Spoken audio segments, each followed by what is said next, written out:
topics and opinions expressed in the following show are solely those of the host and their guests and not those of W4CY Radio, its employees, or affiliates. We make no recommendations or endorsements for radio show programs, services, or products mentioned on air or on our web.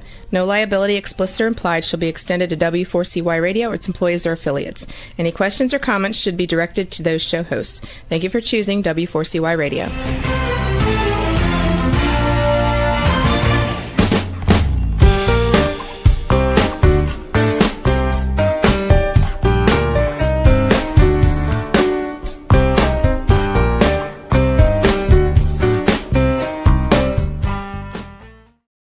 Hello and welcome to the Connected Table Live. We're your hosts, Melanie Young and David Ransom, your insatiably curious culinary couple. We like to travel the world to bring you the delicious places we go, the people we meet, the wines we sip, and the foods we taste, and bring it back to you so you can make informed decisions about what you want to eat and drink and hopefully step outside of your comfort zone to enjoy. So we are taking you around the world, really, to talk about a wine category this show. We're talking about rosé wines, which have a huge boom in an industry where decline is the decline in consumption is like talked about all the time. Rosé seems to be doing pretty good. Yeah, it's still a growth category within wine, although wine consumption in general has decreased. So it's a big thing. So, but it's spring. So spring means, in my eyes, lighter wines and pink wines. Well, yes, but I like rosé year round. But yes, summer is the rosés. In fact, there's a wine called the Summer of Rosé. But interesting, the global rosé wine market, little business, rose about 12.6 billion. So it's a pretty big market with the premium category, growing about 34%, and organic 45%. And of course, the consumers are always looking for rosés that are organic and potentially lower in alcohol. That's about 9% of global wine production based on globalgrowthinsights.com from 2025. Really sizable. Of course, the majority is from France. 45% of premium rosés are from Provence. However, while France remains the benchmark for many fine rosés, you can get premium rosés from around the world. And we're going to talk about that today on the Connected Table. We're going to talk about rosé styles, how it's made, and selections that we have been lucky enough to been sent to try, and we want to share with you. It is a category that is still appealing, thankfully, to younger wine drinkers who aren't drinking wine, but they're drinking rosé. And even though we both believe it's a year-round wine to enjoy year-round, spring and summer are rosé seasons. Absolutely. Yeah. And we get all the pitches in spring and summer for rosé. And it's funny because Jacques Pepin says in this book, I have this book, it's delightful. It's called Drink Pink, A Celebration of Rosé. It's by Victoria James, who's a highly respected sommelier. I think she's a master sommelier. And Chef Jacques Pepin says, rosé is probably the most unpretentious and democratic of all wines. Something you drink while playing boule, how Jacques, or going mushrooming, how double Jacques.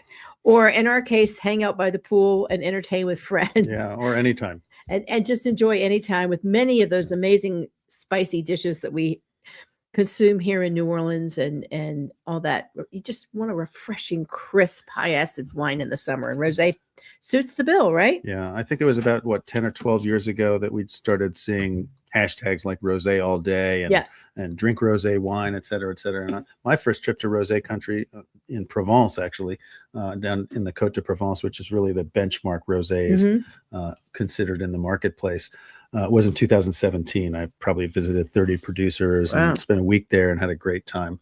And learned a lot about rosé production from that. And that's really still the region, although there's great rosé wine made not only all over France, but all over the world now. And it's a treat to see that it's really kind of gained such purchase in the marketplace. Right. And it's a wine that has few rules when it comes to production. You can make it from any red grape, and even though a few people mix in white, it's considered a no-no. The two main ways to make rosé are Saignée, which is the French term for bleeding. Basically, it's like a free run juice that comes off the macerated red grapes, and it's a juice that runs off, and that's the rosé. The other is maceration or skin contact, which is how you make most wines. And the red grape skins, because you start with red grapes, are left in contact for a very short period of time with the skin, and obviously the length of time that the juice remains in contact with the skin determines the color of the hue for rosé, which can be very, very pale, pale pink. We've seen it almost white pink to very dark, almost red, like a Chiaroscuro d'Abruzzo. And within that, and this is the most popular and expressive way to make rosé. So two ways of producing it, many, many grapes. And within that, many, many hues and many, many flavor profiles. Yeah, you can pretty much make rosé out of any red grape. Exactly. And you can also make a rosé out of white grapes as well by blending a little bit of red wine into them. But that kind of, for the purposes of today, isn't really what we're talking about. Yeah, the French would call that déclassé. So you can do it, but it's not really the cool way to do it. It's the better way is the maceration. Although in Champagne, rosé Champagne is made that way. Yes, and that is the As de a facto rule. way to make champagne. Right. Rosé Champagne is you're making a white champagne and then you're adding a little bit of red wine into it to give it color. So that's Champagne rules. De rigueur, as they say. Yeah, de rigueur there, déclassé elsewhere. Champagne rules a whole different ballgame. With rosé, it's two styles predominantly to make it, and many styles, two methods of production, and many, many types of grapes that we can use, which is why you will get different flavor profiles as you travel. As we noted, and we'll start with France because it still remains the benchmark. We did a project years ago with Wines of Provence, and there's, I think, 3 or 4 key production regions within Provence, which I think I just earlier said is about 45% of the market. And those wines tend to be very pale and crisp and high acid. And if you go there and you see the soils, the very specific soils that lend to that, and you are so close to the sea, so you've got that little salinic character to them. Those are the benchmarks. However, we have traveled to the Rhone Valley and had some exceptional rosés there, as well as Languedoc-Roussillon. Absolutely. Yeah.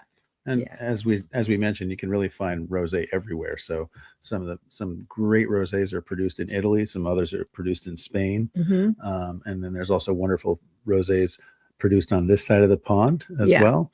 And so it really depends. Pretty much every producer these days that has a red wine production facility is making rosé on the side. So they're making a little bit of rosé every year to feed their customer base that likes their brand. Yeah. So for the most part, almost everybody's making a rosé. Well, it's a smart business decision because a lot of, maybe your consumer does not want red wine, but they want something that's got a little more personality than a white. Maybe they don't want a white wine. So this fits that bill, and it's quick to make. Yeah. It doesn't take a long time. Especially with younger drinkers and people that just want a good glass of wine. In the summertime, in the heat, rosé really fits the bill well. Also, I think we've talked about this, and correct me if I'm wrong, David, when it's not the most ideal harvest for red grapes, you can take those grapes and make rosé. Correct. Right. We have talked about that before. Yeah, we have. It's like, well, it wasn't so great here. Make rosé because you can make a terrific rosé again with the bled juice or the lighter pressing. And couple of things. You tend to drink rosé young and fresh. Most of the wines we're tasting now are 2023 up to 2024 right now. I don't know. Do we have any 2025s? I don't know. Mostly 2022s, but you can age them as well. There's some 25s out there. Yeah, a few. And recently, we're going to talk about some of the rosés we have been sent or have tasted. They're coming in. They're coming in by the caseloads over the next several weeks. But because it's beginning of May 2026, we wanted to get a leg up on rosé now, since I know you're thinking about what you're going to drink and what you're going to buy and stock up for entertaining this summer. You can age rosé, and some are better at it than others. We actually were sent. Domaine Tempier is one of the benchmarks in the south of France, for example, and that is a ageable rosé. Another one is the AOC of Marsanne in Burgundy. We were sent a newsletter from Martine Saulnier's wine company. She passed away, and fortunately, her wines are still continuing under MS Wines.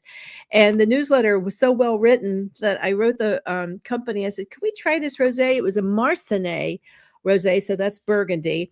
And this one area of Burgundy, Marsanais, is one of the few. Marsanais is one of the areas in the Côte d'Or. Yeah, so great Burgundy, right, great Burgundy production region. Exactly. Yeah. So you're talking about the Côte d'Or, which is Côte de Nuit, Côte de Beaune. This is one of the few and only, I think the only AOC in this area that is allowed to make 3 styles of wine: red, white, and rosé. So that's intriguing as it is. And this is a 2023 that we tried. The producer is Charles Audouin. I actually worked my pronunciation. Audouin, which is a 4th and 5th generation producer that's been making wines in Marsanais. I don't think we went to Marsanais when we were in Burgundy. We did not. We need to go back to Burgundy. But it's beautiful. It was it had a little more heft to it. It was 100% Pinot Noir, because we're talking about Burgundy. And it had more, it was salmon colored. And we happened to have it with salmon that you serve beautifully with leftover boiled crawfish. I did. A little bit of spice to it too, which was nice. So it kind of fit the bill with the rosé very well. Yeah, it really, really did. So that was an example of one with more hue and a little, not heft, but fruitiness to it. And I think you and I both appreciate those styles because they are more gastronomic versus a bone dry, pale pink one as which is an aperitif. Yeah, and I think that's one of the pitfalls that people find when they're looking for rosé, and they immediately go to places like Provence, which really makes rosé to be drunk at a young age, kind of push it out the door and sell bottle after bottle of it. It is very popular. It's also very good. However, the ones that are made in Provence tend not to age all that well because they're not made to age. They're not vinified to actually spend time in the bottle. Whereas there are other places in the world, and also in France, where they do make more gastronomic rosés that are meant to age a little bit in the bottle before the cork is pulled. Why don't we talk about that? Yeah. So, and one of the regions is it's just west of Burgundy in the Loire Valley, is the region of Anjou, which makes great rosé, and it's one of the oldest AOCs for rosé in France. And they make some lovely rosé. They're a little bit darker, but they're also meant to age. And some have a little more. There's different styles of rosé d'Anjou. So some will have a little more residual sugar, and some will be drier. So when you were purchasing a rosé d'Anjou, it helps to ask your retailer, if you're buying at retail, whatever, about the residual sugar, because you may get a style that may be a little sweeter than you're liking or not. Yeah, absolutely. The other that's super important is a little farther south and down is Tavel in the Rhone, which is a region, an AOC dedicated to rosé. And those are gastronomic rosés. They are made with the typical Grenache, Syrah, Cinsault, Mourvedre, the main Rhone grape varieties. You'll get different blends. Most rosés are single variety rosés, single varietal. You'll get like 100% Pinot Noir. But in some, like Tavel, you will get blends. So that's another where some AOCs and AOPs and whatever, there's rules as to percentages of blends, as well as how the wines are made and aged. Rosé kind of doesn't have a rule book for that. And like we said, the hues can be different. The Tavel wines tend to have a more heft to them and fruitiness. And one that we like that we went to was Domaine de la Morteray and Alain Jaume Tavel Rosé, and Domaine Cornloup. Oh, that one was a beautiful wine. Very nice wines. We went there with a Casella Perry fee one year, and we had to go to this area and had some beautiful wines. And also, I think when we traveled with Rhone Valley Vineyards, we went there. Yeah. This is a small area. I actually like Tavel. It's a little miniature plateau on the west side of the Rhone River, and it's really quite beautiful. Yeah. And very gravelly soils. Yes. Lots of sun. Of course, all of Provence has a lot of sun in the summertime, but it's just a wonderful region to drive through and see. It's pretty small. There's a very I think, very few producers there, considering the size of the area. So it has that a little bit of wildness to it as well. I really love Tavel, and I really love Tavel wines. They're a little bit darker than your traditional Côte de Provence rosés. The grapes are pretty much the same, a lot of Grenache, etc. Yeah. But So you get that fruit. But the wines are really meant to be gastronomic rosé. So there's something that people want to sit down and have with a meal, not just slug back by the pool. So this is a rule. Color does not indicate quality. Yeah. You've got to taste the wine in the bottle, and rosés will change in terms of where they're made because the grapes are different and the terroir is different. And the wines we're talking about are wines that do reflect the terroir of the area. There are, sadly, mass-produced rosés because when some producers see that there's money to be made, they'll make generic rosés, like they make generic whites. Try to steer away from those if you can. We support smaller producers. However, there are some very big names in the industry that make perfectly fine rosés. I mean, Jérôme Bertrand is a big name in the Languedoc. Gerard Bertrand, yeah. Yeah, and they make very good rosés. One of the largest producers in France. Yeah, pretty much definitely the largest producer in the Languedoc region, which makes a lot of wine in the south of France, southwestern area of France. And he makes some wonderful rosés. Yeah. And they're well available in the marketplace in the United States. And so they make great sparkling wine as well. They actually just came out with a new sparkling rosé this year. That's another category of rosé wine that's really on the uptick right now. And very sparkling good. Rosé. Used to be that you could get your bottle of Billecart Salmon Rosé, and that was about it. Well, that was your champagne. And that was champagne, but that was about the only sparkling rosé you could find, right? Right. And it's one of your favorites, of course. Well, I love a good rosé champagne. That said, now there's sparkling wine that's rosé that's made in many, many regions around France and around the world as well. Well, actually, when we get to Italy, rosé is now being made in Prosecco too. I mean, the sparkling rosé category is such a big category that Prosecco producers, which are fighting so hard to have a protected wine, are now making rosé. Yes, exactly. And in port, you're getting rosé ports. It's everywhere. It really is. Some other big names. We actually were sent some wines. They arrived this morning, actually, from our friends at Vineyard Brands, which always sends us some terrific wines. And they have, they are an importer here. There's some wonderful importers. We love all the importers, and they're welcome to send us rosés to try. We just happen to have on hand some terrific ones from Vineyard Brands, and of course, one of the other big names is Famille Perrin. The Famille Perrin family. The Perrin family has a foothold in the Rhone, and they make wines in quite the range. So you'll get they're available everywhere. Vieille Ferme, I think it's like under $10. SRP $12 here because I guess tariffs brought everything up. But we can get it for we used to get it for $8.99.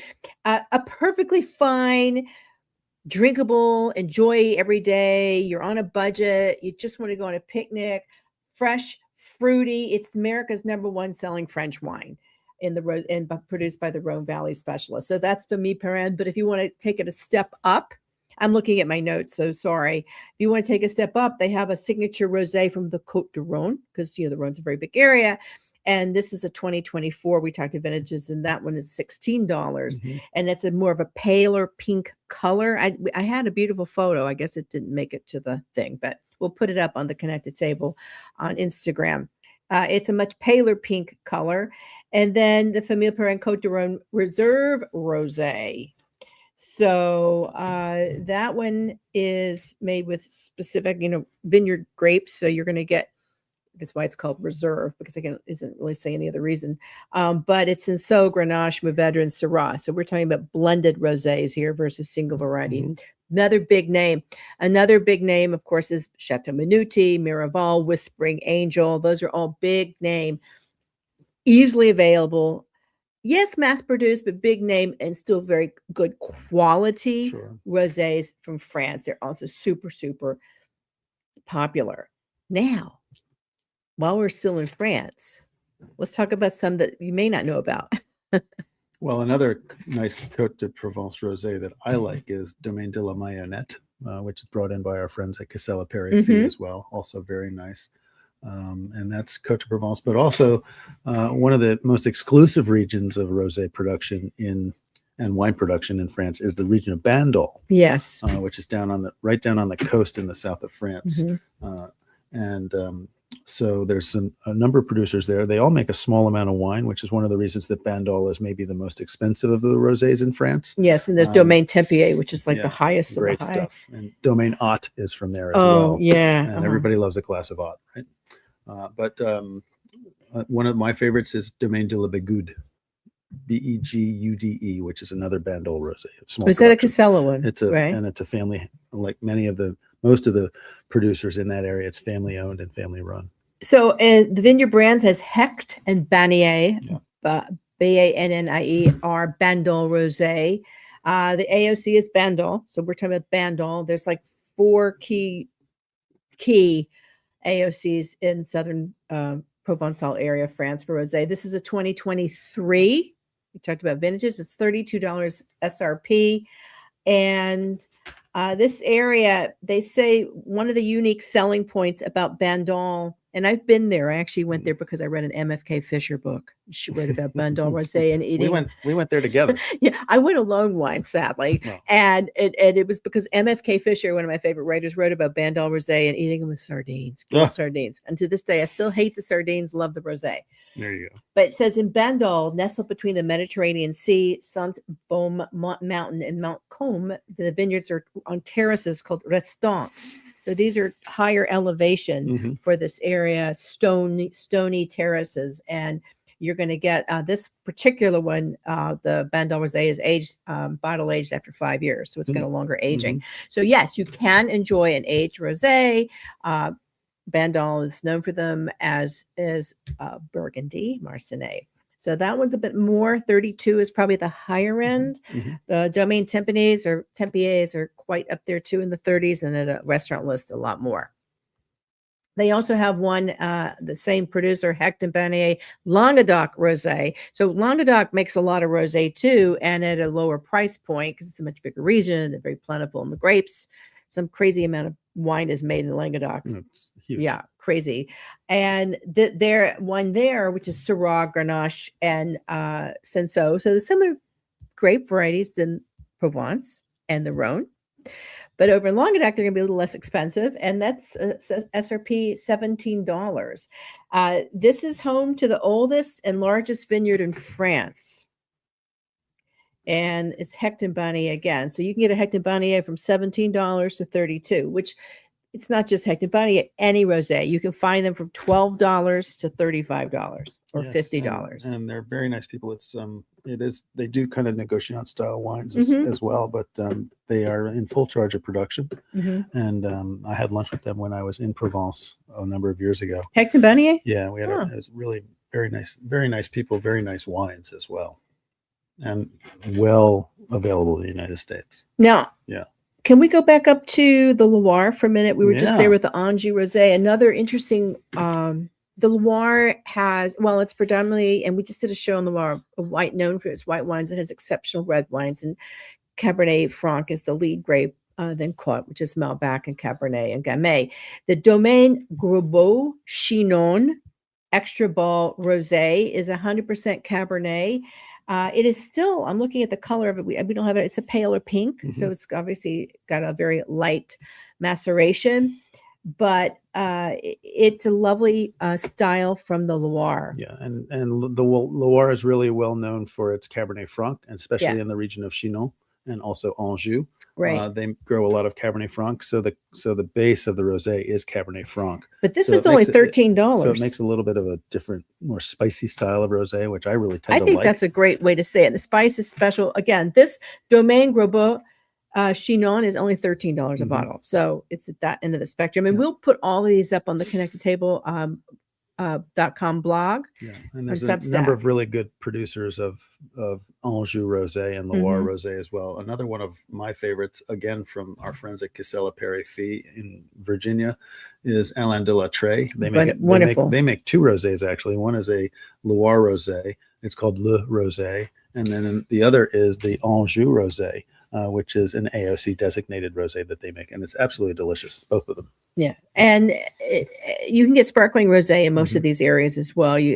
Or Clément rosé sparkling in the Loire, in Alsace. Again, you'll find rosés throughout France. Yeah. The benchmarks tend to be the Provence, Rhone, and which is, I think, and one of the reasons we're not really spending a lot of time on Côte de Provence rosé today is because it's kind of a category in itself. That there's so much wine made from there, and in that style, there's really too many to mention along with all these others. So we're kind of sticking away from Provence. But if I'm out buying wine, the first one we look at is your Bieler. We like that. Yeah. So the one when we go to Hawaii where everything's expensive, we go to the Gerard Bieler. Bieler's a big name in Provence, and those are like $16.99 now, right? Something like that. It depends. Depends. I know these days prices fluctuate, but that's one of our go-tos. So we do, Provençal rosés still are a go-to for us, but we always look at who the producer is. So here's a tip: if you're going to the retail market, look at who is the producer, what is the region, who is the producer, and who is the importer. Because when in doubt, try to align with importers whose wines you like, because they tend to be consistent. So that's a way to do it. We love a lot of importers, and we love them when they send us wines to try, because there's so much out there, and it can get confusing when you're at the supermarket or a retail, and all you see is just a line of pink or 3 shelves of pink. It can get very confusing. So try to think about the region, if it mentions the grape, and the importer helps, because you'll know if you like those wines, other wines from that importer, you'll probably like his wine or her wine too. Should we go to another country? Well, I mean, or do you want to stay in France? We've talked a lot about. Sorry, I have a hiccup. Talked a lot about France. Why don't we? That's first. There's also a lot of good rosé made in Italy. Yes. And we spent a lot of time in Italy, so we've had a lot of it over the years, but also in France and also in Portugal now. So let's talk about Italy, because some of my favorite rosés, and I've written about this extensively, as have you, have been from Italy. Yes. And I think a couple of the production regions that really are tops in rosé production for me, the first would be Puglia. I think the wines from Puglia, the rosés from Puglia, are top notch, and it really kind of kickstarted the rosé production phenomenon in Italy maybe about 10, 12 years ago. You know what mine is? What? Where I've been twice, Lake Garda. Chiaretto. Well, Chiaretto means pink. I'm fully aware. Well, they are. You, yes. Of course you are, but I'm talking to other people.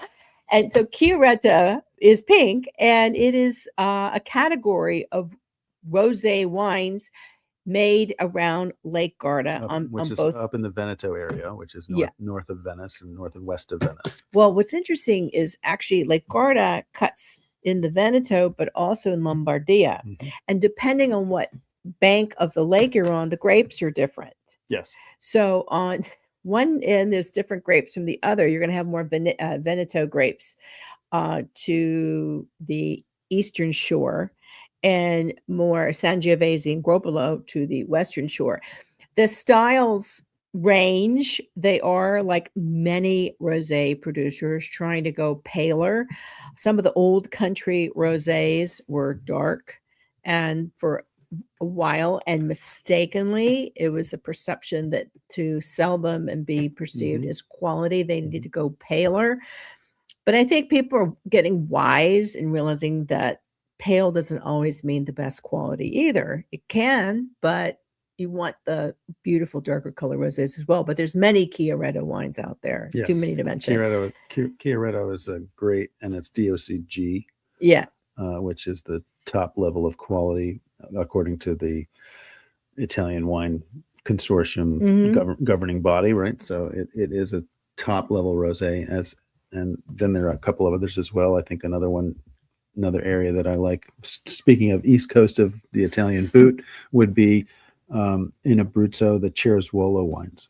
Cerezuolo d'Abruzzo are a category unto themselves, because these are dark rosés made from the Montepulciano d'Abruzzo grape variety, which is specific to Abruzzo. And these are dark gastronomic is Masciarelli, which is probably one of the best known producers, makes some beautiful ones. You can also stay there. We did. That's not the only one. I mean, if you go to, if you can get a hold of a Gambero Rosso, which is the guide to the top Italian wines, a ratings guide, that's a good source for gathering information on top rated Italian wines. It's not the only source, but it's a good one. And Terrasuolo d'Abruzzo is a darker style of rosé. It almost looks like a red wine or a light red wine. Just beautiful, beautiful wines. And that area is known for seafood. This is a dark rosé seafood wine. It really is. We've been all over Tuscany. We've been to Sicily, make some beautiful rosés. They're everywhere now, and of course the grapes are different in Italy because grapes, there's like 200 grapes in Italy. The rosés will be different in style. Yeah, and I think that's one of the joys of exploring and trying the different rosés from all around Italy when we go there. Is that because the grapes are so different, and everybody kind of grows the grapes of their region. Yeah, they're making rosé with that grape. It becomes very interesting to me. If you make a rosé from Sangiovese versus Montepulciano d'Abruzzo versus one of the Chiaretto grapes or versus something down in Puglia, they're very different when they make red wines out of them. So the rosés are going to reflect that. And the same goes. So I think France remains the biggest producer, then Italy, and then the other big producer is Spain. And right now, again, you can get rosés all over Spain, but Rioja is knocking it out of the ballpark. And they have been for a long time. Doing great. Another big region is Navarra and Cigales, which is a lesser known up in the Castilla y León area, and that's known for its rosés. My first trip to Spain, we went to Cigales, and it was like very unknown at the time, and it was the only place making rosés because that was many, many years ago. I mean, a lot of the regions have gotten into the rosé market more. Rioja is a great example of that because it is a great business opportunity. I think one of my favorite Rioja producers and also rosé producers is Muga. We've not had Mon Muga on the show, which is a Rioja producer. Yeah, it's a Rioja producer. Very well known for their red wines. Alavesa, and terrific rosé though, really terrific. One of my favorites. There's many. I think here another one that we were sent from our friends at Vineyard Brands. I'm going to pull it up just while I'm here because I keep looking at this. I think it's Marqués de Cáceres, another big name. Also from Rioja. Theirs is 100% Tempranillo. Better known for the red wines, but it's a pale rosé because, again, I think they're all trying to make pale rosés. But I think that's the only one here from that end. But basically, all the red Miguel Torres, that's what I was looking for. No, Miguel Torres, sorry, is in Chile. It's different Torres. So, yeah. Although it's the same company. It's the same company, but Miguel Torres, which is a Spanish company, also has Chilean. They've been making wine in Chile since the 1970s. Exactly. Yeah, and they do a beautiful job with the wines that they make down there as well. We have not been to South America on a wine trip. I've been on hiking trips and adventure trips, but we want to. This wine, we've not tasted it yet, but I got to tell you, it's got a great name and it's got a great label. It's called Serena. I wonder if Serena Williams likes it. And it is from the Central Valley in Chile, a 2024. And the grape is single variety Cinso. So a pale rosé, delicate, light strawberries and notes of pomegranate. And it's de-alcoholized. Oh, there you go. So you can drink it for breakfast. It's a Serena Mode 0.0. Now, we have not tasted that yet. It'll be interesting to try. We haven't tried that. Another Chilean Miguel Torres wine that I like, and it's a sparkling wine, is the Miguel Torres Estelado. Oh, that's wonderful. We've had this a number of times. I've covered it a couple of times in my writing, and we've also talked about it on the show in the past. The Estelado is made from a grape called País, which was for a long time the most planted grape in South America, and the original grape. It's also called the Mission grape, right? And it's making a comeback in California, and it's kind of making a comeback because of Miguel Torres and their production of this wine, and it's just a delightful rosé sparkling wine made from the País grape. It's a terrific wine. We when we did our roundup last year, we had it and we talked about it. Yeah. And I think when we did our sparkling wine roundup as well.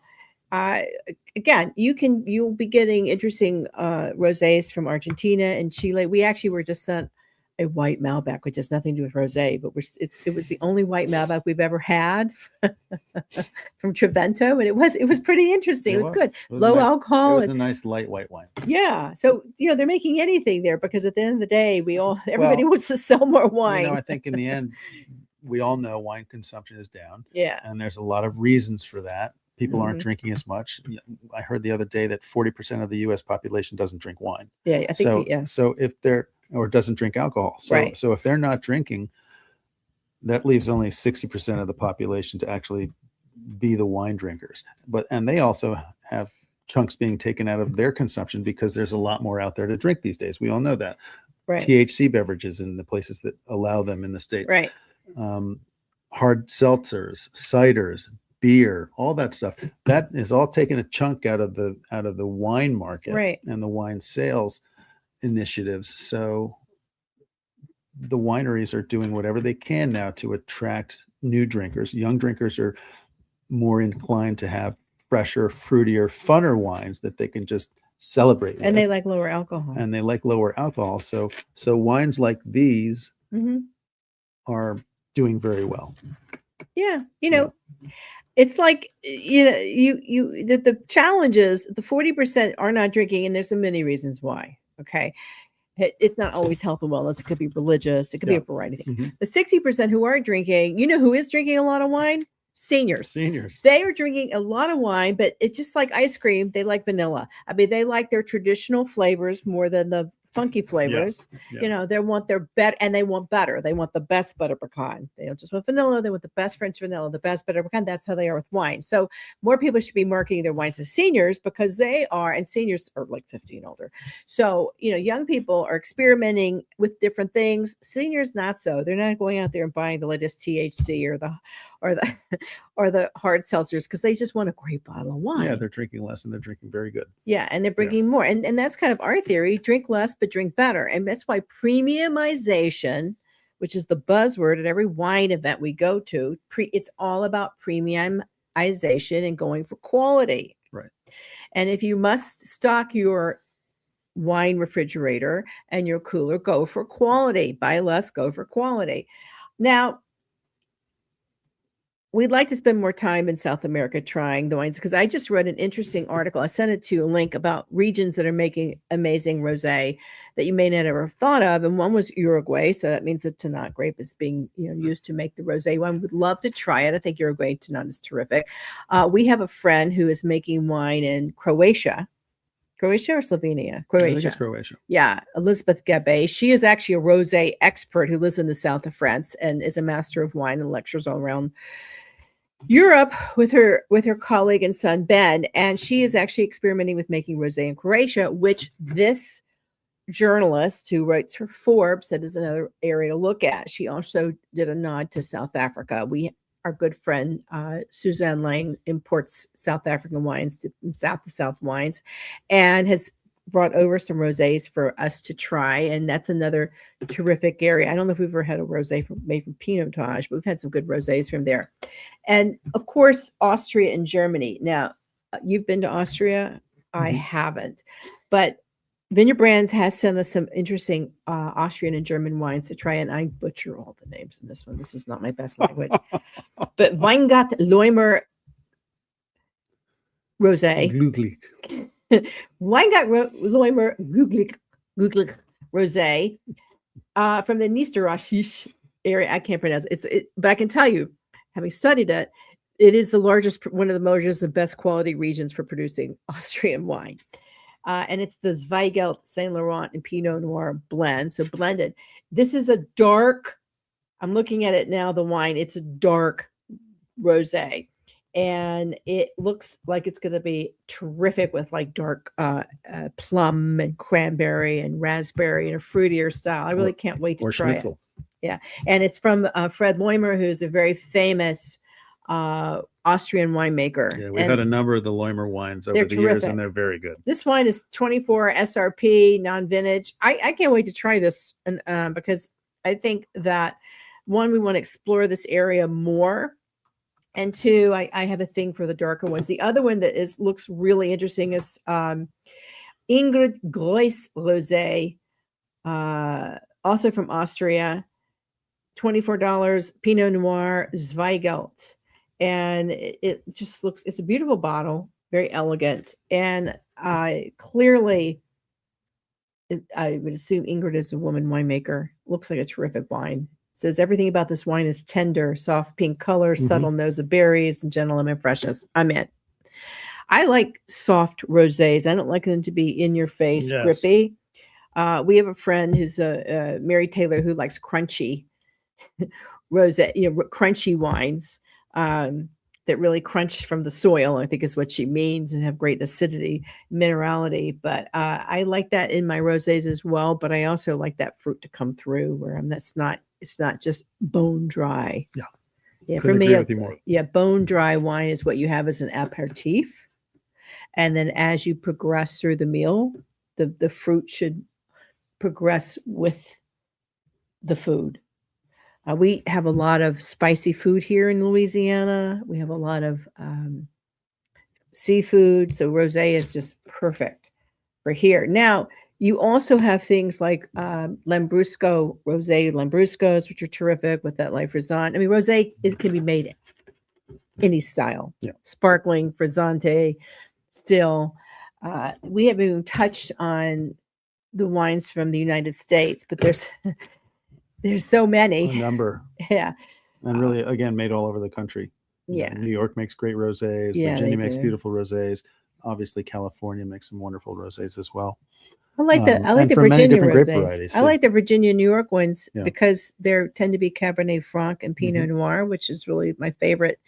I don't like the rosés as much made from Cabernet Sauvignon. It's just a personal thing. But you know what? We also, just a little note aside, the East Coast was hit by a major spring freeze this year, which has devastated the vines because they had already started to bud break. So if you can show some love to the East Coast, Virginia wines and New York State wines right now, we'd love it because they could use it. I think they lost a huge amount of berries this past harvest, and that's not good. Potential berries. Yeah, potential berry. Yeah, right. Anyway, rosé. We say rosé all day, but we say rosé, of course. We don't care about the think pink, drink pink, and all the kitsch. But if you like it, we don't really care. We want you to just enjoy rosé and go out and experiment. Go try, buy a group. And great entertaining tip, go and buy a bottle of rosés, like a basket of rosés, and bring it to somebody's house if you're a guest for the summer. It's a great gift, a basket of rosés and a beautiful picnic basket. And if you bring the Serena Mode 0.0 rosé from Miguel Torres in Chile, you can drink it all day long. Yeah. Yeah. So that's a great gift idea, and one that your hostess or host would appreciate. Yeah. Just a picnic basket of rosés and maybe inside some fruit, some cheeses to go with them. Yeah. So it seems the rosé juggernaut has yet to expire. It's not slowing down much at all. There's more out there than ever, and they're just getting better and better. And from new places every year, we find some great stuff coming in. Yeah. Rosé's on a roll. Yeah, it is. And we're glad for that. And we're glad that the weather's warming up, and we hope that everybody gets out and buys it. We've enjoyed talking about it. I don't know, my mouth is starting to water. I think we may have to pull something out tonight to try.